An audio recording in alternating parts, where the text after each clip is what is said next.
BTN Live is brought to you in part by ArcelorMittal, safe, sustainable steel. Mike, Glenn, and Howard continuing on BTN Live. It's time for our ArcelorMittal Power Rankings. Howard, yours have consistently been the best this season, so you get to go first. I get to go first? 5 through 1. Thank you. Well, can I just start with 5, and then we can toss it over? Anything you'd like. Well, for me, number 5, they were off last week, it's Michigan State. And again, I've talked about the defense. I really like what they do on that side of the football, but I'm hoping. I think that they've probably got things figured out over the break offensively. They can start to get that running game going. You know, your problem is you have no consistency. You keep changing these.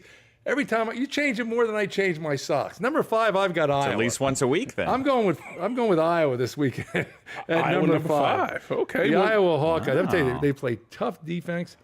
I'm really impressed with Jake Rudock, the way he's coming on. Wiseman's a tough guy. And when I think about their team, the one word, I just mentioned that comes to mind, they are tough. I like Iowa. Really? Number 4 for me, Michigan. Another team. What? What's the problem? I was surprised that you agreed shouldn't with be me. surprised. I mean, it's Michigan. Obviously, the turnover situation is well documented. Defensively, haven't played as well as they needed to. They have to get some guys that are going to have to step up and make some plays. But again, I like this team coming off the bye. Michigan.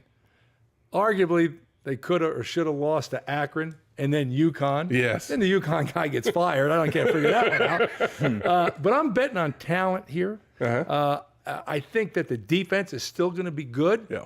And I believe that Gardner's going to make a comeback. So I like Michigan. Didn't you say you were surprised when he said Michigan at 4, and then you picked Michigan at This 4? is how this goes. What am I missing here? I just tried to throw his game off. I'm just trying to throw it off. Number 3, you can't throw me off here. Wisconsin Badgers. I still like this team. Although they have 2 losses, I still think this is a formidable opponent, a team that they can run the football. Yes, they struggled last week against Ohio State, but I still think they've got a formula defensively. Like their defense a lot. It's a tough team, and I still think they're going to be tough for teams to play against. I like Northwestern Wildcats. I think they're extremely well coached. Their system fits their players. I love Kane Coulter. I think he's tremendous. They're getting Venrick Mark back, which will be a big boost. And if that defense can continue to get turnovers, they're going to be tough. Yeah, they're going to have to get the turnovers. I mean, you talk about the yardage that they've been giving up this year from a defensive standpoint. They've had to get those turnovers to, keep them in football games, to keep them or allow them to win football games as well. That's why I have them number 2. For all those reasons, I think they're going to continue to do that. That's a recipe for success for them. You talk about having Venrick Mark back. That's going to be a big boost to the running game. Probably the decide option with Kane Coulter in at quarterback gives them some other options to run the football and maneuver that offense. It gives them something they don't have right at this particular moment, although they've been able to have a great deal of success running the ball previously.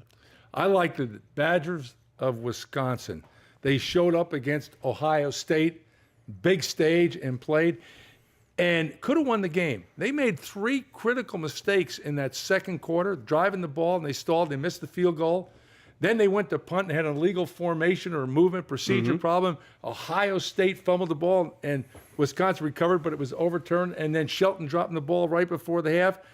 I am really impressed with the character of that team, the coaching of that team, how tough they play. Yeah. I like Wisconsin. It's really a well-coached team. It's a well-coached team, and that's why I think they're going to bounce back from this without a doubt. But for me, number 1, I mean, there's no secret this week it's Ohio State. It was Ohio State last week. When you look at Braxton Miller, and he's not even 100%, they may tell us he is, but clearly when you turn the film on and he starts to run the football, you can tell that he isn't. But even when he's not 100%, he's a difference maker. And you think about the plays that they're making now through the air. That, to me, is what's so impressive about this Ohio State team on the offensive side of football is what they're able to do. This game, for whatever reason, whether it's Kenny Guyton being in the game, Braxton Miller being banged up, they have found more offense in the passing game. Now they're able to utilize all that team speed. Ohio State, obviously, is my choice. And one of the big reasons is the defense. A year ago, Ohio State finished like 6th in the league. That's not Ohio State defense, not with the caliber of players. So that was the question mark coming in. I really thought what they did to Wisconsin stopping that run. That took a major step for that defense. You talked about Braxton Miller, premier player. He's not 100%. Talk about talent on this football team. A week ago, think about who we were talking about. Kenny Guyton, Jordan Hall. Everybody was talking about those guys. They don't even hit the field in this game. That's how much talent they have. And you know, Mike, we talked about this team being young from a defensive standpoint. Adolphus Washington's coming back from injury, played well. Bennett played well in this game, this past game. Noah Spence continuing to impress, not only versus the run, but also against the pass.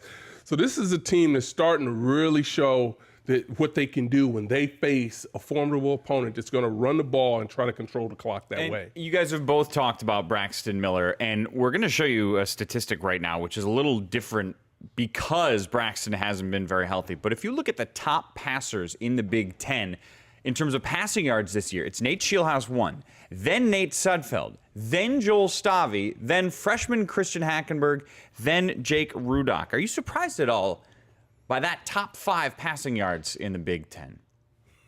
I am. You look at those guys. I mean, Nate Scheelhaase, he was a guy that a year ago, what, he throw 4 touchdowns the whole year? Whole 4. And look at him this year. I mean, he's throwing that much in a quarter or in a quarter sometimes.